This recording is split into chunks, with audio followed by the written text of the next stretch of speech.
मित्रांनो, सर्वांचं स्वागत आहे YBD अकॅडमी या मराठी एज्युकेशनल यूट्यूब चॅनलवरती। मित्रांनो, या ठिकाणी होमगार्ड भरतीसाठी अर्ज करायला सुरुवात झालेली आहे। ऑनलाईन अर्ज आजच्या व्हिडिओमध्ये कसा करायचा संपूर्ण माहिती आजच्या व्हिडिओमध्ये आपण बघणार आहोत। अशाच प्रकारचे अपडेट सर्वात प्रथम बघत राहण्यासाठी अजूनही तुम्ही YBD अकॅडमी या यूट्यूब चॅनलला सबस्क्राइब केले नसेल तर सबस्क्राइब करा, सोबतच बेल आयकॉनलाही ऑन करा। तर मित्रांनो, तुम्ही स्क्रीनवरती बघू शकता आपल्याला या ठिकाणी 80% मुले या ठिकाणी फक्त व्हिडिओ बघतात परंतु सबस्क्राइब करत नाहीत। फक्त 20% मुले आपल्याला सबस्क्राइब करतात, 80% मुले आपल्याला सबस्क्राइब करत नाहीत। आत्ताच सबस्क्राइब करा अशाच प्रकारचे अपडेट सर्वात प्रथम बघत राहण्यासाठी। तर मित्रांनो, बघू शकता होमगार्ड नोंदणी अर्ज दिनांक आज दिनांक बघू शकता आज 15/7/2024 ते 31/7/2024 या दरम्यान तुम्ही अर्ज करू शकत आहात, लक्षात घ्यायचं आहे। तर महत्त्वाचा मुद्दा म्हणजे हे अर्ज या ठिकाणी फक्त आता सध्या सातारा जिल्ह्यासाठी अर्ज चालू झालेले आहेत आणि सातारा जिल्ह्यातीलच उमेदवार तिथे अर्ज करू शकतात। बाहेरील उमेदवार कोणताही अर्ज करू शकत नाहीत। त्यांनी या ठिकाणी दिलेले आहे, बघू शकता उमेदवार ज्या भागातील रहिवासी आहे तो भाग ज्या पोलीस ठाण्याच्या अंतर्गत येतो त्यांनी त्याच पोलीस ठाणे अंतर्गत पोलीस आणि पथकामध्ये त्याच जिल्ह्यात अर्ज दाखल करता येईल। इतर जिल्ह्यातील अर्ज बाद ठरतील असे त्यांनी स्पष्ट सांगितलेले आहे। आता खाली आल्याच्या नंतर जी महत्त्वाची माहिती आहे तुमच्यासाठी मी तुम्हाला ती सांगणार आहे। तर या ठिकाणी बघू शकता आता सातारामध्ये एवढे पोलीस पथक आहेत, एकूण 17 या ठिकाणी बघू शकता। सातारामध्ये जर तुम्ही सातारा जिल्हा सिलेक्ट केल्याच्या नंतर बघू शकता तुम्ही हे या ठिकाणी होमगार्ड हे पथक आहेत। तुम्ही जर वडूज हा पथक सिलेक्ट केला तर वडूज हेच तुम्हाला या ठिकाणी पुढे सिलेक्ट करायचं आहे। जर तुम्ही कराड सिलेक्ट केला तर तुम्हाला कराडमध्ये या ठिकाणी बघू शकता कराड शहर, कराड तालुका, ढेबेवाडी असे ऑप्शन भेटतील। त्यासाठी हा तक्ता तुम्ही या ठिकाणी स्क्रीनशॉट काढून घ्यायचा आहे। आता मी या ठिकाणी सिंपली वाय हे पुढे मी सिलेक्ट करणार आहे, वाय मध्ये भरायचं आहे आणि वाय देखील हेच दोनदा मला सिलेक्ट करायचे आहे। तर अशा प्रकारे हा तक्ता तुम्ही बघून घ्यायचा आहे, तुम्ही या ठिकाणी कोठे सिलेक्ट करायचं आहे। समजा या ठिकाणी मी जर या ठिकाणी फलटण सिलेक्ट केले तर तुम्हाला पुढे फलटण शहर आणि फलटण ग्रामीण असे दोन ऑप्शन सिलेक्ट करायला येतील, हे लक्षात घ्यायचं आहे। आता आपण बघणार आहोत की ऑनलाईन तुमचा अर्ज तुम्ही कशा प्रकारे करू शकतात। तर तुम्हाला सर्वात पहिल्यांदा मी सांगतो तुम्हाला क्रोम आणि फक्त 2च मिनिटांमध्ये तुम्ही अर्ज करू शकत आहात। तुम्हाला क्रोम यायचं आहे, क्रोमवरती यायचं आहे। क्रोमवरती आल्याच्या नंतर बघू शकता असा इंटरफेस ओपन होईल आणि तुम्हाला क्रोमवरती आल्याच्या नंतर सर्च करायचं आहे MHG। तुम्ही स्क्रीनवरती बघू शकता अशा प्रकारे MHG अशा प्रकारे तुम्हाला सिलेक्ट करायचं आहे। बघू शकता त्याच्यावरती MHG वरती मी आल्याच्या नंतर बघू शकता सर्चिंग चालू झालेली आहे। वेबसाईट पहिल्यांदा नवीन ठिकाणी डेव्हलपमेंट आहे त्याच्यामुळे थोडी स्लो झालेली तुम्हाला बघायला भेटेल। तर बघू शकता महा डेव्हलपमेंट अशा आल्याच्या नंतर डायरेक्टली लिंक तुम्हाला डिस्क्रिप्शनमध्ये देखील तुम्हाला या ठिकाणी असा इंटरफेस या ठिकाणी ओपन भेटेल। जी पहिली लिंक आहे तिच्यावरती तुम्हाला क्लिक करायचं आहे। बघू शकता अशा प्रकारे लिंक ओपन झालेली आहे। बघू शकता संपूर्ण माहिती दिलेली आहे आणि फक्त या ठिकाणी सातारा जिल्ह्यातीलच उमेदवारांनी सध्या अर्ज करायचा आहे। बाकीच्या जिल्ह्यांची जाहिरात नंतर येणार आहे, लक्षात घ्यायचं आहे। बाकीच्या उमेदवारांनी जर बाहेरच्या सातारा जिल्ह्याच्या बाहेरच्या उमेदवारांनी जर अर्ज भरला तर तो बाद होईल, लक्षात घ्यायचं आहे। आता अर्ज करण्यासाठी सिंपली तुम्हाला या कोपऱ्यामध्ये बघू शकता HGS एनरोलमेंट बघू शकता एनरोलमेंट अशा प्रकारचा ऑप्शन भेटेल, त्याच्यावरती तुम्हाला क्लिक करायचं आहे। बघू शकता त्याच्यावरती क्लिक केल्याच्या नंतर बघू शकता 3 नंबरचा 1 नंबरचा ऑप्शन स्कीमचा आहे, रिझल्टचा आहे आणि 3 नंबरचा ऑनलाईन एनरोलमेंट फॉर्म अशा प्रकारचा ऑप्शन भेटेल 3 नंबरचा, त्याच्यावरती तुम्हाला क्लिक करायचे। बघू शकता त्याच्यावरती क्लिक केल्याच्या नंतर डायरेक्टली तुमचा फॉर्म भरण्यासाठी येथे ओपन झालेला बघायला भेटेल, ठीक आहे। त्याच्यानंतर सर्वात पहिल्यांदा या ठिकाणी बघू शकता येथे क्लिक केल्याच्या नंतर सर्वात पहिल्यांदा डिस्ट्रिक्टचा जो ऑप्शन आहे या ठिकाणी डिस्ट्रिक्ट, या ठिकाणी झोन आणि या ठिकाणी पोलीस स्टेशन अशा प्रकारचे 3 ऑप्शन भेटतील। तर या ठिकाणी डिस्ट्रिक्टवरती क्लिक केल्याच्या नंतर सातारा जिल्हा एकच सध्या जिल्ह्याचा चालू आहे त्याच्यामुळे सातारा जिल्हा सिलेक्ट केला।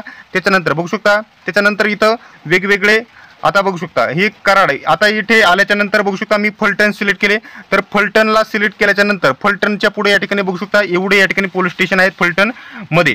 तर मला कोणत्या ठिकाणी नियुक्ती पाहिजे आहे तर मला या ठिकाणी फलटणमध्ये कराड तालुका बघू शकता कराड तालुका PS या ठिकाणी नियुक्ती हवी आहे, तर मी ते सिलेक्ट केले। बघू शकता ते सिलेक्ट झाल्याच्या नंतर बघू शकता ठीक आहे इथं सिलेक्ट झाले। त्याच्यानंतर तुम्हाला या ठिकाणी स्क्रीनवरती बघू शकता येथे तुम्हाला पूर्ण इंग्रजीत तुमचे नाव टाकायचे। आधी या ठिकाणी जसं 10वीच्या क्रमांकावरती आहे 10वीच्या रिझल्टवरती तुमचे नाव आहे जसेच्या तसे तुम्हाला टाकायचं आहे। त्याच्यानंतर तुम्हाला इथे आधार कार्ड क्रमांक टाकायचा आहे। तुम्हाला या ठिकाणी इंग्लिशमधून तुमचा या ठिकाणी अर्ज या ठिकाणी जे तुमच्या या ठिकाणी अर्ज आहे म्हणजे ॲड्रेस आहे तो पूर्ण टाकायचा आहे। पूर्ण टाकून झाल्याच्या नंतर ठीक आहे पुढे तुम्ही स्क्रीनवरती बघू शकत आहात ईमेल ID तुम्हाला जशाचा तसा या ठिकाणी टाकायचा आहे। जन्म तारीख या ठिकाणी टाकायची आहे। या ठिकाणी तुम्हाला तुमची उंची टाकून घ्यायची आहे।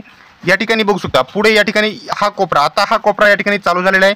याच्यामध्ये बघू शकता तुम्ही या ठिकाणी मेल आहेत की म्हणजे महिला आहेत की पुरुष, अशा प्रकारे आता मी पुरुष आहे, पुरुष सिलेक्ट केले। त्याच्यानंतर माझं शिक्षण किती झाले, आता हा फॉर्म तुम्ही फक्त 10वी पासवरती भरू शकत आहात। तुम्ही या ठिकाणी जर तुमचे शिक्षण किती, तुम्ही ग्रॅज्युएशन झाले असेल तर तुम्ही या ठिकाणी ग्रॅज्युएशन सिलेक्ट करू शकता। 12वी पास असाल तुम्ही 12वी सिलेक्ट करू शकता आणि पोस्ट ग्रॅज्युएशन असेल तर तुम्ही या ठिकाणी ते सिलेक्ट करू शकता। सध्या मी फक्त या ठिकाणी 10वी सिलेक्ट करत आहे, मी 10वी पास सिलेक्ट केले। त्याच्यानंतर बघू शकता लेबर या ठिकाणी बघू शकता, त्याच्यावरती क्लिक केल्याच्या नंतर त्यांना असं म्हणायचं तुम्ही या ठिकाणी सध्या काय करतात या ठिकाणी बघू शकता। शेती करतात, बिझनेस करतात, प्रायव्हेट जॉब करतात, गव्हर्नमेंट जॉब करतात, अशा प्रकारचे ऑप्शन दिलेले आहेत।